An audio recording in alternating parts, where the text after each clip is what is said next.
নমস্কার, Ramakrishna TV YouTube চ্যানেলের পক্ষ থেকে সকল মা, বাবা, দাদু, দিদা, ঠাকুমা, ঠাকুর দাদাদের জানাই অনেক অনেক ভালোবাসা, প্রীতি ও আন্তরিক শুভেচ্ছা। সবাই ভালো আছেন, ভালো থাকবেন। আমি আবারও চলে এসেছি শ্রী শ্রী রামকৃষ্ণ মিশনের স্বামী জ্যোতিষরানন্দ মহারাজজির লেখা ধ্যান ও আধ্যাত্মিক জীবন সম্পর্কে আলোচনা করতে। আজকে আমরা আলোচনা করব জ্ঞানীজনের সংসর্গ অধ্যায়, এবং এই অধ্যায় থেকে আমরা আলোচনা করব সাধু সঙ্গ প্রয়োজন। তো চলুন আলোচনা করা যাক, আলোচনা শুরু করা যায়। মহারাজজি খুব সুন্দরভাবে আমাদের কাছে এই সাধু সঙ্গ প্রয়োজন থেকে দারুণ বিশ্লেষণ দিয়েছেন। তিনি বলছেন, সর্বধর্মে বা সব ধর্মে ও আধ্যাত্ম সাধনার সব পথেই জ্ঞানী ও সাধুজনের সংসর্গ করার উপর জোর দেওয়াই হয়েছে। সত্য কথা বলতে গেলে একজন সাধকের আধ্যাত্মিক উন্নতির জন্য এটি বিশেষ প্রয়োজন। একজন প্রবর্তকের জীবনে এটি একটি অপরিহার্য উপাদান। ভারতে আধ্যাত্মিক উন্নতিকামীরা সকলেই সাধু সঙ্গে সর্বদা আগ্রহী। সাধু সঙ্গে কি লাভ, এ বিষয়ে শ্রী শ্রী রামকৃষ্ণ কথামৃততে একটি বিশেষ আলোচনা আছে। একজন ভক্ত বলছেন, এখন উপায়? তখন ঠাকুর শ্রী রামকৃষ্ণ পরমহংসদেব বলছেন, উপায় সাধুসঙ্গ আর প্রার্থনা। বৈদ্যের কাছে না গেলে রোগ ভালো হয় না, সাধুসঙ্গ একদিন করলে হয় না, সর্বদাই দরকার। রোগ লেগেই আছে, আবার বৈদ্যের কাছে না থাকলে নারী জ্ঞান হয় না, সঙ্গে সঙ্গে ঘুরতে হয়। তবে কোনটি কফের নারী কোনটি পিত্তের নারী বোঝা যায়। তখন ভক্ত বলছেন, মানে আবার জিজ্ঞাসা করছেন ঠাকুর শ্রী রামকৃষ্ণকে, সাধু সঙ্গে কি উপকার হয়? তখন এ বিষয়ে ঠাকুর শ্রী রামকৃষ্ণ পরমহংসদেব বলছেন, ঈশ্বরের অনুরাগ হয়, তার উপর ভালোবাসা হয়। ব্যাকুলতা না এলে কিছুই হয় না। সাধু সঙ্গ করতে করতে ঈশ্বরের জন্য প্রাণ ব্যাকুল হয়। সাধু সঙ্গ করলে আরেকটি উপকার হয়, সদসৎ বিচার। সৎ মানে নিত্য পদার্থ অর্থাৎ ঈশ্বর, অসৎ অর্থাৎ অনিত্য। অন্যভাবে বলা যায়, সাধু সঙ্গ আমাদের মনে ত্যাগবৃত্তি জাগিয়ে তোলে। সর্বত্যাগী সাধুদের মধ্যে থাকলে অন্যেরাও ত্যাগের মূল্য বুঝতে শেখেও ত্যাগ ব্রত গ্রহণ করবার শক্তি অর্জন করে। এক মুসলিম সন্তের গল্প আছে। সে একদিন সুলতানের দর্শনে যায়। সম্রাট সন্তের ত্যাগবৃত্তির প্রশংসা করায় ত্যাগবৃত্তির প্রশংসা করায় সন্ত উত্তর দেন, আমার ত্যাগের কথা বলছো?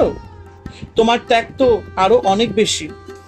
আমি তো কেবল এই সংসার আর সংসার সুখ ত্যাগ করেছি, আর তুমি তো ঈশ্বরকে আর সকল স্বর্গীয় সুখ ত্যাগ করেছ। সঠিক সংসর্গের প্রশ্নটি অত্যন্ত তাৎপর্যপূর্ণ এবং এটি শ্রী বুদ্ধ উপদিষ্ট সমক্ষ সংকল্পের সঙ্গে সম্পর্কিত, আর বেদান্ত সাধনাতেও এই প্রয়োজনীয়তার কথা উড়িয়ে দেওয়া যায় না। এটি দাম্ভিকতা জনিত সঙ্গ বর্জনের বা সংবেদন শূন্যতা বা দয়াহীনতার প্রশ্ন নয়, বরং এটি পূর্ণ দয়া প্রবণতার কাজ রূপে গণ্য হতে পারে। বাহাত কতগুলি লোকের সঙ্গে না মিশে কেবল পাশে দাঁড়িয়ে থাকলেও। বৌদ্ধ ধর্ম ত্যাগ ও সন্ন্যাসের প্রশংসায় পঞ্চমুখ হলেও এটি সর্বজীবের প্রতি করুণার ধর্ম। সহযাত্রীরা পরস্পরকে সাহায্য করতে পারে, তাই সাধু সঙ্গের এত বেশি গুরুত্ব।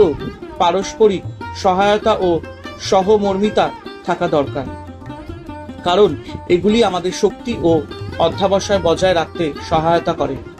আমরা যেন কখনো শিক্ষক হতে চেষ্টা না করি, বরং সহপাঠী হয়ে সমর্থ হলে অপরকে সহায়তার হাত বাড়িয়ে দিই। আমরা যদি যুক্তিসঙ্গত সীমার মধ্যে কিভাবে থাকতে হয় তা জানি, তবে বুঝবো এটি হলো নিরাপদ অবস্থান। এর ফলে আমরা নিজেরা নিজেদের ও অপরের বিপদের কারণ হব না, এবং আমাদের মধ্যে অহংবোধ ও শ্রেয়মন্যতা জেগে উঠে নিজের ও অপরের ক্ষতি সাধন করবে না। মা, তুমি যন্ত্রী, আমি যন্ত্র, আমাদের এই দৃষ্টিভঙ্গি গ্রহণ করতে হবে। শ্রেয়মন্যতা কখনোই নয়। নেতা হবার আগে আন্তরিকতার সঙ্গে ও ঈশ্বরে আত্মসমর্পণ বুদ্ধিতে তুমি অপরকে সেবা করতে শিখো। প্রায় উপযুক্ত শিক্ষা না নিয়েই আমরা অন্যের নেতা হতে যাই, উপযুক্ত দাম না দিয়েই আমরা ফল পেতে চাই। ছোট ছোট ভক্ত গোষ্ঠীর সুবিধা হলো ছোট গোষ্ঠীতে অধিকতর সম মানসিকতা পাওয়া যায়, ফলে সরাসরি উপদেশগুলির প্রয়োগ সম্ভব হয়। প্রবর্তক হলেও ছোট গোষ্ঠীর মধ্যে অসাক্ষাতে নিন্দার অভ্যাস বর্জিত, পারস্পরিক প্রকৃত সহানুভূতির ভাব সহজে পাওয়া যায়। প্রথমে গভীর নিষ্ঠার সঙ্গে কাজ, পরে তার নিস্তারই সর্বদা শ্রেয়স্কর। প্রতিটি দেশেই এমন কিছু একনিষ্ঠ মানুষের দল থাকা প্রয়োজন, যারা সম্পূর্ণ পবিত্রতা, ভক্তি ও সেবার উচ্চতম আদর্শে উপনীত হওয়ার জন্য সচেষ্ট, সেই আদর্শ লাভের জন্য যারা সবকিছু ত্যাগ করতে প্রস্তুত, সেই আদর্শ উপলব্ধি করতে যারা সব রকম কষ্ট স্বীকারের জন্য তৈরি। আমাদের যতই ইচ্ছা থাকুক, বিরাট জনগোষ্ঠীকে কখনোই একসঙ্গে আধ্যাত্মিক জীবনের দিকে নিয়ে যেতে পারবো না।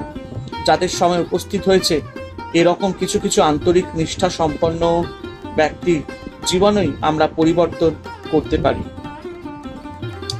হরে কৃষ্ণ কৃষ্ণ কৃষ্ণ হরে হরে, হরে রাম রাম রাম হরে হরে। জয় শুভ শম্ভু, জয় দেবী দুর্গা দুর্গতি নাশিনী, জয় মা কালী।